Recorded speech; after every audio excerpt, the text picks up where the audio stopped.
Hey guys, welcome back to today's video. Today is Tuesday, October 21st, 2025, and today we are going to be talking about a brand new survey from Gallup, who has been doing this for decades now across the country, releasing their most recent partisanship numbers across the country as they ask Americans, which political party do you most identify with as we go into the end of the 2025 election cycle and right into what is expected to be the most expensive, most exhilarating midterm cycle that we've seen in a very long time. On your screen right now is a screenshot of the survey that has gone back to, decades on end, but on your screen goes back to 2021, where Democrats came off quarter one with January 6th at top of mind for average American voters. President Biden was in his honeymoon period, and the Democrats controlled the United States House, United States Senate, and recently won their trifecta in the 2020 election. But as the months went on and as the years went on under President Biden, Republicans started to gain that advantage. And leading into the midterm elections and right into the presidential, it was the Republicans that by the time we had reached quarter three and quarter four, often the most important parts and time periods of the presidential election cycle, Republicans held the advantage. Now today, Democrats take a 7-point advantage in the most recent survey. They reversed the lead from being advantage Republican to a tie in the beginning of 2025, ended up with a slight advantage at the end of quarter two in 2025, and now at the end of quarter three as we get again into the final few months of the year, Democrats take this advantage 48-41.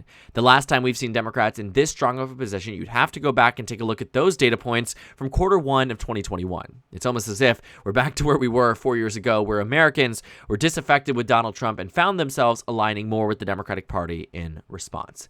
But putting aside what the circumstances of 4 years ago were versus what they are today, the 2025 metric here, I think, shines a light on what we can expect to see in the 2025 elections as well as the 2026 midterms. The biggest question of the hour has been, why haven't Democrats been doing so well in the generic ballot, given that on the national level, Donald Trump is exceptionally unpopular. He's down nationwide, the numbers are getting worse, the government is shut down, and yet ultimately Democrats should be in a position where they're leading by 7-8 points like they were in 2017, but they're not. And that really is it. It is interesting. I think that Democrats, should be doing better in the generic ballot, but the Gallup poll, I think, shows us another perspective on it, that when it comes down to political parties that Americans are willing to identify with and willing to lean towards, they oftentimes find themselves more aligned with Democrats than Republicans. And I think that's the whole ballgame here. The idea that 2026 will be a dud for the Democrats is rooted in believing that these polls will be reality. And while I do think that there is absolutely a benefit of understanding what the data is saying, how it fluctuates back and forth, especially given, the last cycle being quite accurate in terms of polling data, only off in 2 states, Wisconsin and Michigan, were inaccurately predicted to go to Kamala Harris. Donald Trump was expected to win every single other state. The only presidential election Trump has been in where he's been pretty accurately predicted to win that cycle. What we see here in 2025, however, is that these data points are suggesting that Americans only really feel comfortable identifying with the Democratic Party, even if they aren't necessarily saying that they are going to be full-fledged voters.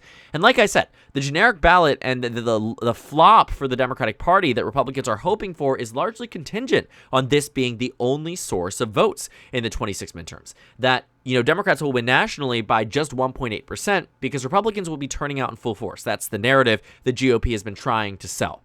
But they're wrong. They know they're wrong. Because in every special election, every off-year election, every regularly scheduled but non-traditional year election we have seen, whether it's state Senate, state Assembly, state House, Congress, whatever it is, the Democrats have seen massive overperformances in some cases, and on average, about a 12 to 13 point improvement off of Kamala Harris's numbers in 2024, and that really is it. Because when you see that the numbers are translating, okay, well, the generic ballot's saying it's closer than 2018, but in 2018 and 2017, the average overperformance relative to Hillary Clinton's margin in the special elections was about 6 points. Today, it's 13. And if it is, in fact, 13, and the special elections are saying that, this is a race that's going to go in favor of the Democratic Party, you have to look at it and say, okay, well, if the generic ballot is saying one thing, that must be it. Obviously, that's not. There are so many data points that are valuable and usable and are immensely important in understanding the way a midterm and off-cycle election might go. And getting caught up in this generic ballot, I think, is really where the damage is done. Because I do think, too, to a degree, right, when you saw the 2022 data. The generic ballot data led us awry insofar that it said Republicans would win nationally by 2.5 points. Therefore, it must be fair to conclude Republicans would gain seats in the Senate, flip back Senate control, and dominate in the House.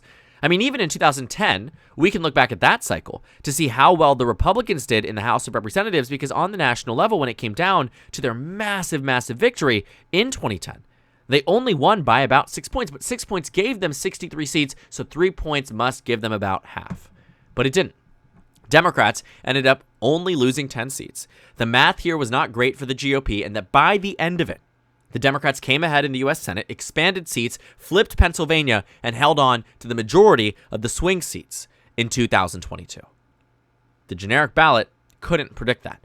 And that's because, again, this enthusiasm factor that I do think also was quite, interestingly, missed in 2022, because there was so much being said about, even here on the channel, we know I predicted Republicans would gain control of the U.S. Senate. That did not happen. And as much as I don't like to pride myself in being wrong about a prediction, I think everybody was off base there. Everybody said Republicans would win Senate control because that's what it seemed like was going to happen. Trafalgar had Washington within 3 points. The polling average in New Hampshire had it within a point, and yet on Election Day, the Democrats ended up doing well. So how does this tie in back into the generic ballot and also into just how the American public affiliates by party? I think it has to do with everything about what we can expect in terms of who's enthusiastic and who's willing to turn out. As more and more Democrats, as more and more Americans, find themselves closely aligned with the Democratic Party, rivaling numbers of the early Obama admin, quarter 1 and quarter 2 of 2021, you'll find yourself in a position where those voters are going to be more willing to vote. Because as they find themselves disaffected with the national GOP and even an independent party brand, and they draw the distinction that they must absolutely identify as a Democrat, they will be the ones who say, Donald Trump has got to go. I will turn out to vote because I am upset with the way Donald Trump is. And that makes sense, right? The historical trend lines here, and even in 2024, 2023, 2022, only 2021 really predicted that Republicans, would do poorly in the 22 midterms or 2026. But every year since then, they pretty much said every quarter, at every metric point, said Republicans would likely win control of the presidency, and it was practically going there, especially after the first Biden debate, the only Biden debate in the 24 cycle, until Kamala Harris took to the top of the ticket, which really did do a service to the Democratic Party in boosting performance in the 24 election. But even again, getting back to that point, look at the numbers, though, in 2017. Democrats had a 5-point advantage. 2018, right? A 6-point advantage. 2019, a 5-point advantage. 2020, a 5-point advantage. Democrats win the governorship in New Jersey and Virginia in 2017. They win the House in 2018. They win, special elections in 2018 as well. They win the presidency, Senate, and House in 2020. They win it again in 2021. But then as soon as Republicans take control, they win the House. GOP wins the House, right? You look at the other elections. Not great, because the special elections start to benefit the Democratic Party more in a post-Dobbs era. But by 24, Democrats lose control of the Senate. They don't win control of the House, and they lose the presidency. These party affiliation polls, believe it or not, often find themselves predicting elections better than a lot of other data points. And that's why it's so significant that you see such whiplash from quarter 1 being tied and the quarter before being a 4-point GOP advantage, and now with a 7-point advantage for the Democratic Party. The largest advantage they have seen in 4 years. That counts for something. We're getting into the final stages of the 25 cycle. It wouldn't shock me if that's a big reason why Democrats do well in Virginia, do well in New Jersey. We will see. But if this continues, Democrats should be on track and are on pace to do quite well in 2026 in a lot of the states and a lot of the districts that matter most. Because it is times like this that are often the most foretelling of what both parties might be able to expect in the next cycle, in the next election, and whatever it might be. Because Gallup, while may not be a perfect science, and by no means is this end-all be-all when it comes down to predicting elections, there are times where you can read the writing on the wall. And as more Americans flock to a political party that has an approval rating of the lowest it has seen in the 21st century, and yet more Americans find themselves aligned with it than the opposition, means something. And it tells you a lot about the current state of the nation, where these voters are ideologically aligned and how they want to vote, and what we might expect in upcoming elections, 2025, 2026, and potentially even further.